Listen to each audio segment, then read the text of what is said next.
नमस्कार दोस्तों, आज मैं सुनाने जा रही हूँ आपको उत्तरदा एकादशी की व्रत कथा।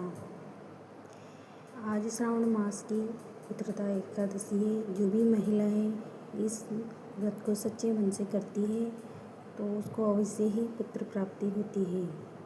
तो सुनिए आज की व्रत कथा और इसको पूरी सुनिए, बीच में कथा को छोड़ा नहीं जाता है, इसलिए कृपया करके आप कथा को पूरी सुनिए जिससे आपको पूरा फल प्राप्त हो सके। एक बार एक नगर था, उसमें एक तपस्विनी औरत रहती थी। उसके कोई पुत्र नहीं था। वो वर्षों से भगवान की तपस्या किया करती थी। एक दिन श्रावण मास की पुत्रदा एकादशी व्रत आया तो उसने सोचा कि मैं भी व्रत करती हूँ तो मुझे पुत्र प्राप्ति हो जाएगी। तो वो एकादशी का व्रत करती है। तभी उसने एक गाय को और बछड़े को देखा तो उसने जाके गाय माता को प्रणाम किया और कहा, है गाय माता, आप तो साक्षात लक्ष्मी हो, लेकिन आपकी आंखों से ये आंसू क्यों बह रहे हैं। तो आकाश से आकाशवाणी हुई कि ये गाय एक श्रापित अप्सरा है, इसलिए इसे धरती पर भेजा गया है।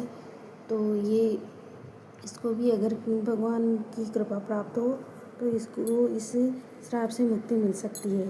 तो गाय उसने फिर उस तपस्विनी औरत ने गाय माता की परिक्रमा लगाई और उसको फल फूल खिलाए और उसको एकादशी व्रत के लिए उसको अपनी एकादशी दान दी और खुद ने भी एकादशी का व्रत किया। इस प्रकार गौ माता को भी एक अच्छा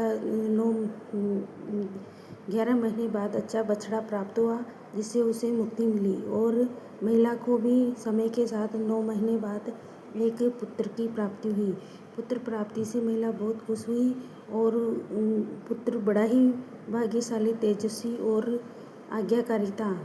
पुत्र जब बड़ा हुआ तो उसने पूछा, माँ आप एकादशी का व्रत हमेशा ही करती हो, तो इससे आपको क्या फल मिला। तो माता ने कहा, बेटा मैं हमेशा भगवान विष्णु की भक्त हूँ और हमेशा एक पुत्रदा एकादशी का व्रत किया करती थी, इसलिए मुझे उनके आशीर्वाद से तुम्हारी प्राप्ति हुई है, जिससे मैं सभी प्रकार के सुख भोग रही हूँ। तो पुत्र ने कहा, माता अच्छा तो मैं भी श्रावण मास की आने वाली पुत्रदा का प्रचार सभी को करूँगा, जो सभी महिलाएं जिनके पुत्र नहीं उसे पुत्र की प्राप्ति हो। अतः इस प्रकार श्रावण मास की एकादशी का व्रत करने से सभी जो महिलाएं पुत्र प्राप्ति नहीं है उन्हें पुत्र की प्राप्ति होती है। इसलिए अतः सभी महिलाएं श्रावण मास की पुत्रदा एकादशी का व्रत किया करें।